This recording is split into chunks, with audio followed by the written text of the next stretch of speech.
Good afternoon, folks. Cheryl Fergus-Ferrell here, reporting from the African Fashion Week London, from Women of Power UK and the ConveHERsation. Looking forward to going inside and having a chat with some of the amazing designers. I have had a sneak peek and the pieces are absolutely fabulous. There's also going to be 2 fashion shows, so we'll be giving you all the behind the scenes gossip and info. So stay with us. Let's head in.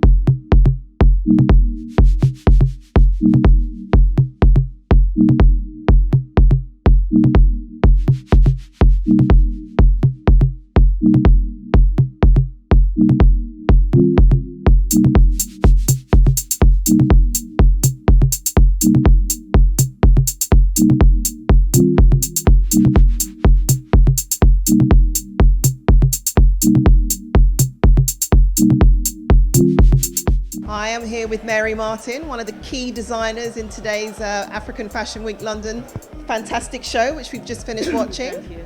Mary, tell us about your collection. Right, my collection is the anniversary of the 400 slave. The collection is called Blood, Sweat and Tears, and I wanted to celebrate the ancestors, the slaves. If it wasn't for them, I wouldn't be here now. You know, they celebrate Christopher Columbus, they celebrate Father Christmas. I'm celebrating 400 years slave, and that's it. My collection, Blood, Sweat and Tears. It was lovely. Thank and you. What you were describing to me earlier as well was that you had within the print, Yeah. the faces. Yeah. Of The print, Tell us about that. I just graduated like 3 weeks ago. So the prints which I did on the clothes were the slaves in the trees, that's what it was called. So you see all the slaves' eyes looking through the trees like they were looking for time to run.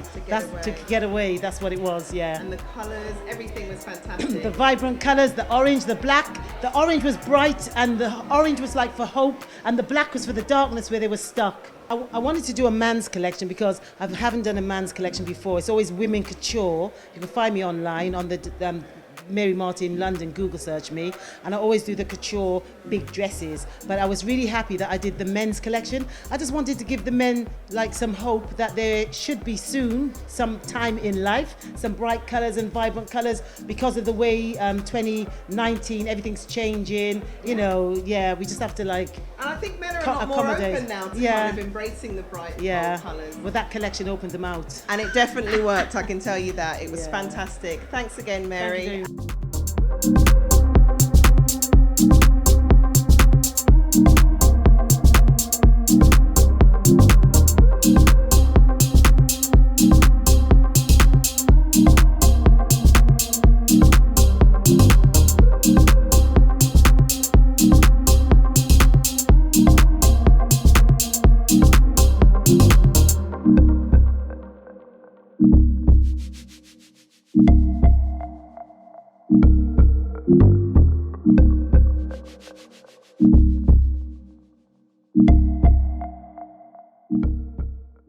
Can you tell us a little bit about your collections today?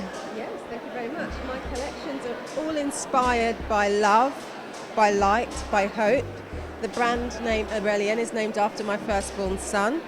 And thank you very much. It means golden, and it comes from the form of Marcus Aurelius. So that's where the name comes from. It's a Roman name. We only use precious stones. The emeralds are sourced from Zambia. The rubies come from Mozambique. The diamonds come from South Africa, and the sapphire comes from Nigeria. I am very careful to ensure that all the partners that I work with, whether it's packaging partners, partners to supply my gold, my diamonds, my gemstones, they all adhere to those ethical practices. And what it means, it's not just statements, it means that from mine to market, I can trace the source of my gemstones and where they come from. Through the entire process, because I only work with those miners, with those gem producers that can do that produce from their own mines. So I can tell you that these came from this particular mine in Zambia, or from these rubies came from Mozambique in this particular mine. And it's important for me. We do have a website, it's Aurelion, AURELIEAN.com. The website will be on live at the end of the month, but we're also on Instagram. So Aurelion Find, so people can follow the journey and see how far we've come. And at the end of the month, we'll be having a big launch, so we'll let people know on Instagram. So I invite people to follow us on Instagram just to see the journey and also to support Keep up to date, absolutely. Keep up to date as well, yes. Thank you very much, Thank you very Elizabeth. much. All the best with your business. Thank you very Cheers. much. I'm here with Shola from Sante and Wade. Shola, please tell us all about your fabulous pieces here. Well, Sante and Wade was born out of my incredible frustration at not being able to find shoes that fit. I'm a size 42. I've got really wide feet, as in off the charts wide. I have bunions. And so I've basically never been able to go into a footwear store and say, I like these shoes. And just know that you're going to be able to get your size. Well, it wasn't just me. There were lots of women that I spoke to who were like this. So I was just like, you know what, how hard can it be to make shoes? So that's where I started.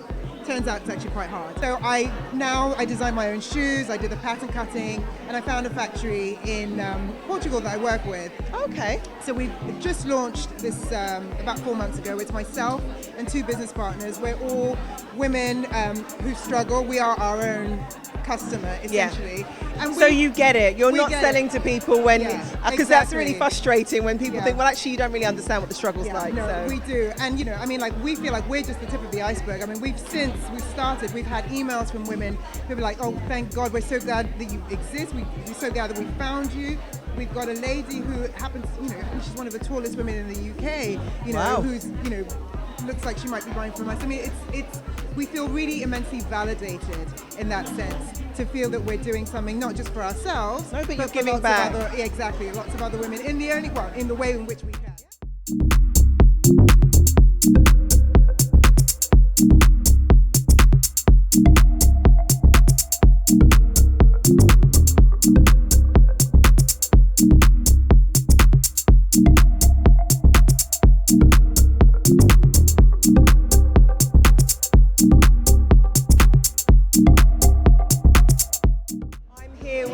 Just fresh off the catwalk. Will, can you tell us a bit about your fantastic designs? I've got 5 sisters, so I like them all to sparkle and, you know, shine. So, and I live in Zanzibar for many years, so I like to incorporate the African fabric. You're inspired by that. Exactly. So I think it's good to have a bit of a modern, plus the African fabrics. Yeah, and bring a bit of shine. I'm zero waste, so my collection I've just finished was all zero waste. It was all the scraps, and I will create clothing out of it. I will recycle some clothing. If, for example, an old dress, I will then use all my scraps to make flowers with, and then add those to the collection, and you know, and make an outfit out of it. Excellent. So I have a store in Hackney called Ace Hackney, and are you online? Can we reach you online? Online is happening. It's just being finished off at the moment. So, yeah, soon we will be online. But yeah. Is your first African Fashion Week? I've had pieces here in other people's collections that I made for them, but I've never had my own collection. So, well, yeah. Congratulations. Thank you. You pulled it off. It's really, really good. I did. I bet you're relieved now. I can't tell you, You can actually. relax, you can have a drink, you can chill out. Exactly. Excellent. Thank you very much. You're so welcome. Take care. Have a lovely evening.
been a fantastic and full-on day here at Africa Fashion Week London. We've had a fantastic opportunity to see some amazing designs, speak to some great designers, try on some shoes in my case, and just soak in the atmosphere here. It's been absolutely fabulous. Do check us out on all our social sites at Women of Power UK, and do check out our podcast, The ConveHERsation, of which I'm one of the podcasters. So once again, thank you to Africa Fashion Week London for having us here today. It's been a blast.